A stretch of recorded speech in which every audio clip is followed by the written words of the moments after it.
Hey guys, welcome back to the channel. Numukobwa wanyu Mwiza, as you can see, Imigisha, and turi muri Dallas right now, and tuvuye muri propose ya Micson. He's now a fiancé. Anyway, a fiancé, yeah. Mucyongereza. Anyways, nagira gongo have everybody, give us, a little bit of anecdote. Ibyo babone no months. Right? Okay, tuvuye muri propose ya Micson. Micson yarongoye. Yeah. Micson yateye hivi. Micson yateye hivi. Jewe.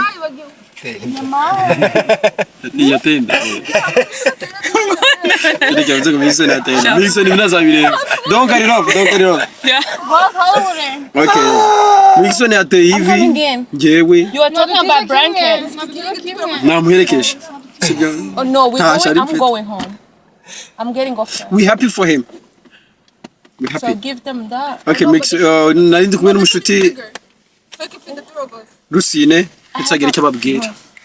Get off on the This not bigger. All right, guys. First of all, welcome to Mwiza and Kuri channel. We're very happy to have you guys here. Make sure you subscribe, you follow, and comment. So we are very, very happy for our brother Micson the soldier. Makes your name. Now he belongs to somebody else. So the first announcement that I would love to make is that any girl who's out there who think Micson is maybe ugly, cute, it does not matter anymore. No, he is, but he already took it. We both agree, but it does not really matter anymore because finally one shoes find another shoes. No, the shoes find the feet. No, the feet find the shoes. Battery low. No, Two matching shoes. Two matching shoes. Yeah, every shoe has its matching pair. Yeah. Okay, the left shoes find the right shoes. Or maybe the right shoes find the left shoes. Okay, bukano kanya tuge gusezera bo were mwambe Bwiza ave mu modoka yacu waje muye dutaye. So now it is very, very, very nice. We are very, very happy. So now it was a very good time for somebody like Rodrigo to think about themselves. They're like, why am I living this world for? Okay, let's dusezera Bwiza ataye. Bwiza get your shit. No, nigga, we got you, baba. No, wait. They know bakumbisha.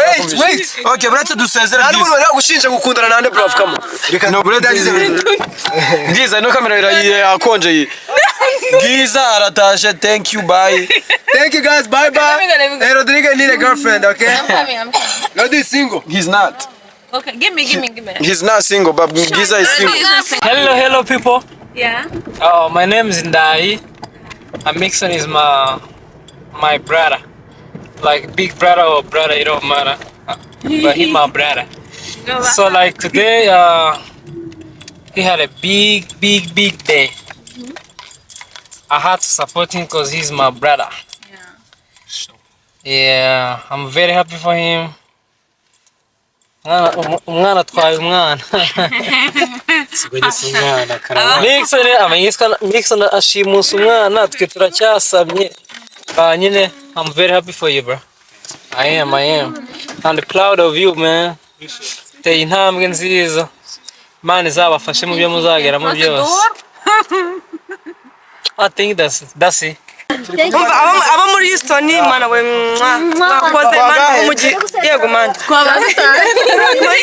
ngo Moyize nyina Rodrigue wera Jojo umuryango cyose famille mana baho umugisha turabakunda cyane natwe turahari ku bwanyu neje bundi tubakoze kumwe Cyavagaruke Houston ni kwa n'umutipe ngo bifite ibintu nanjye bundi nzatumira uwiringo I wasn't even there in Peta. We buretse twa dutashe Mwiza vana ibyo bintu mu bantu. Vana ibyo byumba mu bantu. Ikibazo ariko uzabikata bino. Uzabaringaye. Bye. Rodrigo nzamukata. Sibyo byose byari kuvuga Uzanigika nawe bazamukata igice. So guys, nyine nko mubibona ndishimye iri joro nago ndaranda umuntu usanze. Wahinduriwe tayiro. Uyu munsi nabaye nyine fiance. Murakoze. Amen. Cyane.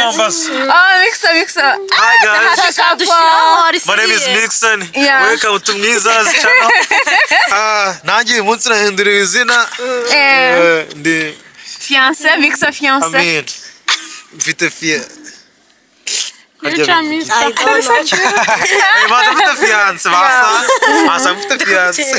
Ari kubikeka. Abari bazira ngo ndi single bari kubaza nyarumva abantu bari kubaza akanimero kuri amujama. Buriya kuri amaso byisi dore ngo yarwaye byarangiye. Bantwaye. Rero thank you very much. To everybody here, we are very proud of them.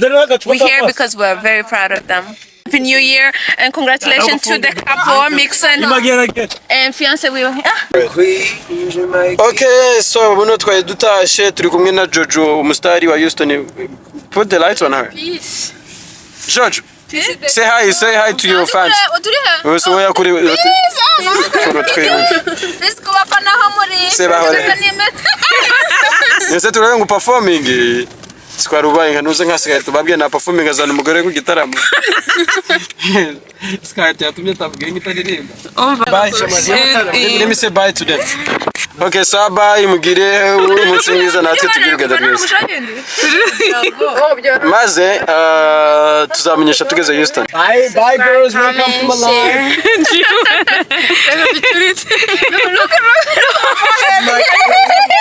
Look, my boy is so shiny. Bye guys, thank you for watching.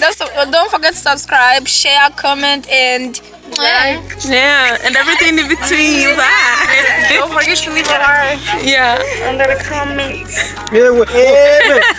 Nsubiza amaze ndongire ngo. Oya man. Mwiza atite ngo mucinege ala. Birarangiye ateye. Murakoze. Maze. So bye. Turataje. We're going back to Houston. Downtown. Dallas touchdown.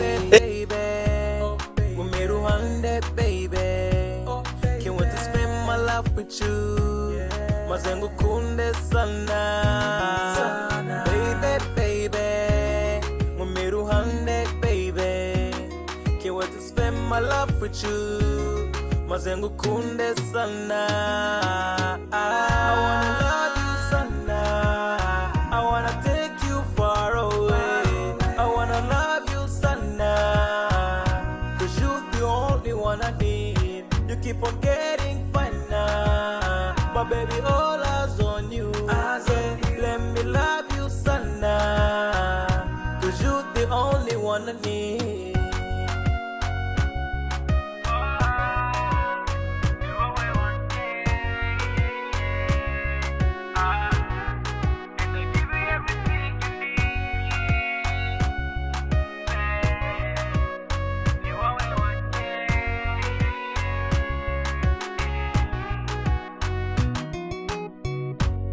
And I will never let you go.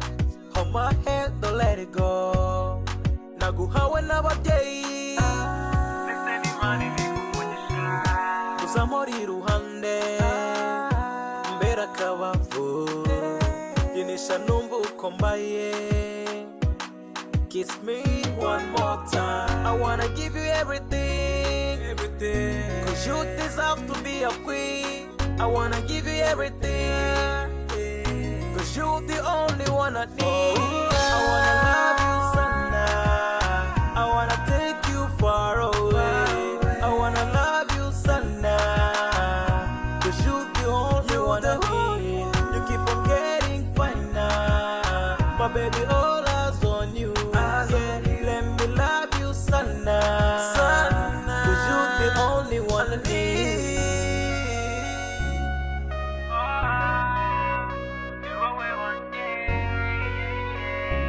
Say my name.